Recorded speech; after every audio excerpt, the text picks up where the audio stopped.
আমার জন্য মানাসলু সত্যি কথা বলতে অনেক চ্যালেঞ্জিং ছিল। There are too many mountain we have to cross before attempting a mountain.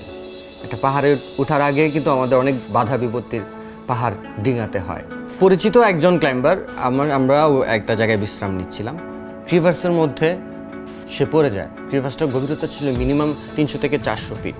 পাহাড় জয় করা আসলে যায় না, পাহাড় আরোহণ করা যায়। পাহাড় আরোহণের ক্ষেত্রে আপনি যতই সফল হন না কেন, ততক্ষণ পর্যন্ত আপনি সফল না যদি না আপনি নিরাপদে ফেরেন। একটা মানুষের স্ট্রেংথ কতটুকু, মানুষের শক্তি কতটুকু, মানুষের প্রত্যয় কতটুকু, মানুষের সাহস কতটুকু, সেই জিনিসটা মানুষ জাজমেন্টের জন্য you should go to the mountain. পৃথিবীর 8ম সর্বোচ্চ পর্বত মানাসলু, যার উচ্চতা 8163 মিটার, পাশেই তিব্বত বর্ডার এবং ওই অঞ্চলটুকু এরকম দুর্গম অঞ্চল যেখান থেকে তিব্বত কাছাকাছি। এবং বাংলাদেশ থেকে আমি 1 সেপ্টেম্বরে গিয়েছিলাম এবং আমি সম্প্রতি ফিরেছি এবং যে অভিজ্ঞতাটা আসলে দুর্দান্ত। আমার পর্বতারোহণের কেরিয়ার প্রায় 14 বছরের মতো। সব পর্বতারোহণের যে একটা উত্থান থাকে, একটা ধাপ থাকে, পর্যায় থাকে। প্রথমে আপনি পাহাড়ে হাঁটবেন, তারপরে আস্তে আস্তে করে আপনি 4000 মিটার অতিক্রম করবেন, 5000 মিটার অতিক্রম করবেন। পর্যায়ক্রমে ধারাবাহিকভাবে আপনি পৃথিবীর সর্বোচ্চ শিখরগুলোর স্বপ্ন দেখবেন। এই পর্বতে নানাবিধ ঝুঁকি আছে, মৃত্যু ঝুঁকি আছে। আমরা জানি 8000 মিটারের উপরে পৃথিবীতে কোনো প্রাণী বেঁচে থাকতে পারে না অক্সিজেন স্বল্পতার কারণে। তো এই পর্বতে চুজ করার এই পর্বতকেই কেন আমি আমার অভিযানের লক্ষ্যমাত্রা হিসেবে নির্ধারণ করেছি, তার একটাই কারণ, সেটা হচ্ছে স্বল্প বাজেট। পৃথিবীতে আমরা জানি 14টি 8000 মিটারই পর্বত আছে। সেই 14টি 8000 মিটারের মধ্যে one of the famous mountain Manaslu.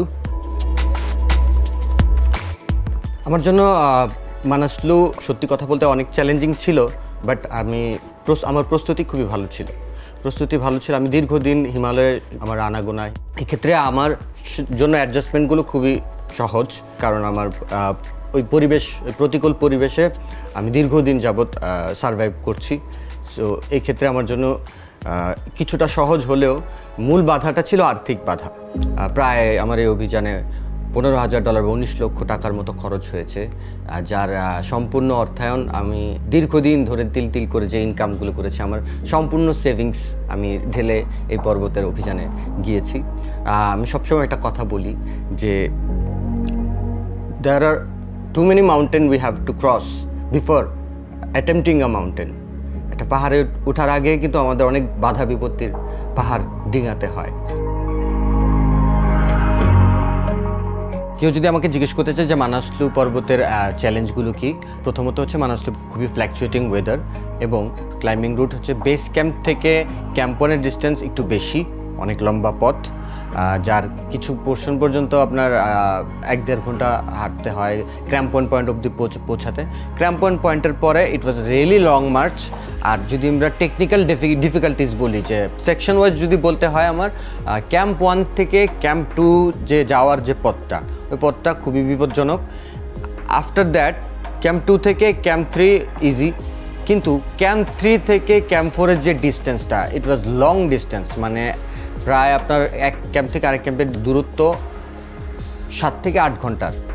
আর আমার মনে পড়ে আমি ক্যাম্প 2 থেকে একদম আমার ফাইনাল সামিট মার্চ শুরু করি। তো সেই সামিট মার্চে ইট ওয়াজ রিয়েলি লং ওয়ে। আমি ক্যাম্প 2 থেকে ক্যাম্প 3-তে সবাই সাধারণত ঘুমায়, আমি 3-তেও ঘুমাইনি, 4-এ অনেকে থাকে, 4-এও ঘুমাইনি। আমি একদম স্ট্রেট ক্যাম্প 2 থেকেই সামিট পুশটা দিয়ে সামিট করেছি এবং ওই দিনই ব্যাক করেছি। এই অভিযানে আমি মারাত্মক হতচকিত হয়েছি কিছু বিষয় দেখে। সেটা হচ্ছে নোভিস ক্লাইম্বারদের কোনো প্রশিক্ষণ ছাড়া শুধুমাত্র অনেকগুলো টাকা ব্যয় করে পাহাড়ে চলে এসেছেন, প্রপার স্টাডি ছাড়া এবং প্রপার ট্রেনিং ছাড়া চলে এসেছেন। তাদের দেখে আমি কিছু ভয় পেয়েছি, কিছু ক্যাজুয়ালিটি দেখেছি, কিছু অ্যাক্সিডেন্ট দেখেছি। 8000 মিটার পর্বতের regular weather is really unpredictable. এখন বৃষ্টি হচ্ছে, এখন স্নোফল হচ্ছে, এখন একের পর এক তুষারধস হচ্ছে। খুবই তুষারধস প্রবণ একটি মাউন্ট মানাসলু। এই পর্বতে যখন আমি সামিটের কাছাকাছি ছিলাম, তখন আমি হুট করে প্রায় 200 মিটার দূরে হুট করে দেখলাম যে অনেকগুলো লাইট জ্বলছে, অনেকগুলো লাইট জ্বলছে। যখন কাছাকাছি আসলো দেখলাম একটি ফরেনার, ইউরোপিয়ান একটা মেয়ে। ব্যাপারটা ছিল সে আগের দিন এসে যে ক্লাইম্ব করেছে, তার ক্লাইম্বিংয়ে এতটা টায়ার্ড হয়ে গেছে সে, তাকে আর ক্যারি করা যাচ্ছে না। এছাড়াও আরেকটা ক্যাজুয়ালিটি দেখলাম, নরেন্দ্র নামে একটা ইন্ডিয়ান ক্লাইম্বার। এর আগে সে 28,000 মিটার 28,000 মিটার করেছে, বাট তার যে গত স্প্রিংয়ে মানে মার্চ মাসে যে ফ্রস্ট বিটেনটা হয়েছিল সেটা আবার ব্যাক করছে, তাকেও ইমিডিয়েট হেলি রেস্কিউট করানো লাগছে। এছাড়াও আমার পরিচিত একজন ক্লাইম্বার, আমরাও একটা জায়গায় বিশ্রাম নিচ্ছিলাম, একটা বরফের ফাটল ক্রিভার্সের মধ্যে সে পড়ে যায়। ক্রিভার্সটার গভীরতা ছিল মিনিমাম 300 থেকে 400 ফিট। সো বাট লাকিলি রোপের সাথে তার বডি অ্যাটাচ ছিল, সেফটিতে ছিল, এই জন্য সে ঝুলেছিল। না হলে ওই যেই প্রায় আপনার 1 থেকে 1.5 ফিট প্রশস্ত, ওখান থেকে ওকে রেস্কিউ করাটা এটা নেক্সট টু ইম্পসিবল ছিল। It was really terrifying for me. আর কুয়েতের একটা ছেলে ছিল, সে প্রথম দিন সে বেস ক্যাম্পে আমরা এসে পরিচিত হলাম, পরের দিন সে আপনার আইস ক্লাইম্বিংয়ের ট্রেনিংয়ে গিয়েছিল। তো হুট করে তা একটা বরফের চাই ভেঙে তার মাথায় পড়ে, সে ওখান থেকে তাকে ইমিডিয়েটলি কাঠমান্ডু হেলিতে উড়িয়ে নেওয়া হয়। এটা খুব ভয়ের ছিল যে আমার সাথে যদি এই জিনিসটা হয়ে যায়, আমার এত কষ্টের অভিযানটা। এই অভিযানের প্রত্যেকটা রাত আমার কাছে খুবই ভয়ঙ্কর সুন্দর ছিল। প্রচণ্ড ঠান্ডা, ওখানে -15-20 টেম্পারেচার থাকে। তো রাত্রে বেরোয়াটা খুব চ্যালেঞ্জিং। তো প্রত্যেকটা রাতে আমি লাইভ আকাশগঙ্গা দেখেছি, মানে খোলা চোখে আকাশগঙ্গা দেখেছি। কিন্তু ক্যামেরাবন্দি করার আসলে আছে, 2-1টা ছবি আছে, কিন্তু ওই সাহসটুকু হয় নাই। মানে এত নিস্তব্ধ নিরিবিলি একটা রাত, আর এত সুন্দর তারা, ধ্রুবতারা সব কিছু দেখতে পারবেন। It is amazing. আর দিনের বেলা যখন আপনার স্নোফল হয়, অনেকের কাছে স্নোফল খুব ভালো লাগে। তো ভারী স্নোফল, স্নোফ্লেক্স, অনেকগুলা মানে তুষারের মতো গুড়ি গুড়ি বৃষ্টির মতো। তো ডিফারেন্ট ওয়েদার মানাসলুতে আমি দেখেছি। ল্যান্ডস্কেপ যদি বলেন, প্রাকৃতিক দৃশ্য যদি বলেন, পৃথিবীর উপর থেকে 8,000 মিটার উপর থেকে ইট ওয়াজ রিয়েলি অ্যামেজিং। পাহাড় জয় করা আসলে যায় না, পাহাড় আরোহণ করা যায়। পাহাড় আরোহণের ক্ষেত্রে আপনি যতই সফল হন না কেন, ততক্ষণ পর্যন্ত আপনি সফল না যদি না আপনি নিরাপদে ফেরেন। পৃথিবীতে এত সমাদৃত একটা স্পোর্টস, এত সমাদৃত একটা অ্যাডভেঞ্চার স্পোর্টস, যে স্পোর্টসের সারা বিশ্বে অনেক মানুষ এগিয়ে আছে, অথচ আমরা বাংলাদেশ থেকে হিমালয়ের দূরত্ব মাত্র 1 ঘন্টা 20 মিনিটের ফ্লাইট। হিমালয়ের মধ্যেই 14টি পর্বত আছে পৃথিবীতে। 14টি পর্বতে আমাদের বাংলাদেশ থেকে সাফল্য খুবই কম।